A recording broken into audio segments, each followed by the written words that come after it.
but I also think there's some things we can do in our community. So this idea comes from this experience I had working with women entrepreneurs. As I told you, in the 90s, I started this trade association for women entrepreneurs, and I started Springboard with a group of others, and all of us were concerned by one particular statistic. 99% of the funding was going to men, 1% was going to women. I know, I thought it was a little ridiculous myself. We were determined to do something about it, but it has been many years since then, and we have not made a lot of progress. Even in a really good year, maybe 10% of the funding goes to women entrepreneurs. And that's in the US. Globally, it's much less. So it's given me a lot of time to reflect on why this is so. And I think it comes down to one basic human trait. There are folks in our circle that we trust, and those outside our circle that we don't. Those in our circle are like us. Now, I am just as guilty of this as the next person. If you look back at my history, I have hired a lot of Wellesley women. I went to Wellesley. I trust my Wellesley women friends.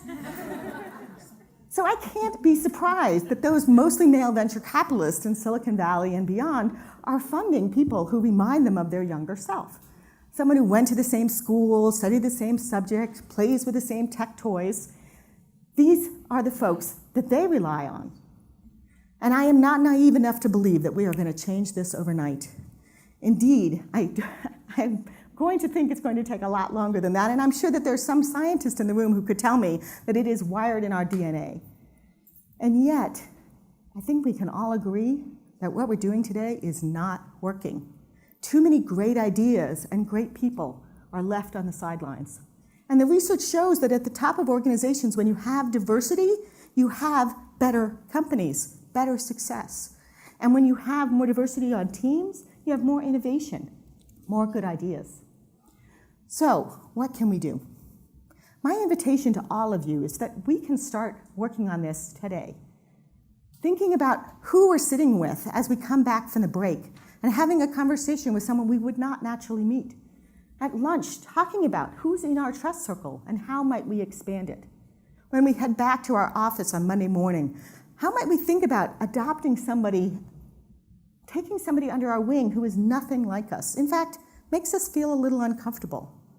I'm not talking about writing a check and sending it off to a charity. I'm talking about making a difference with someone that you would not normally meet, would not normally connect with. How might this work? My idea is to recommend them for a role that they would not normally get. Hire them. Write a check to fund their dream.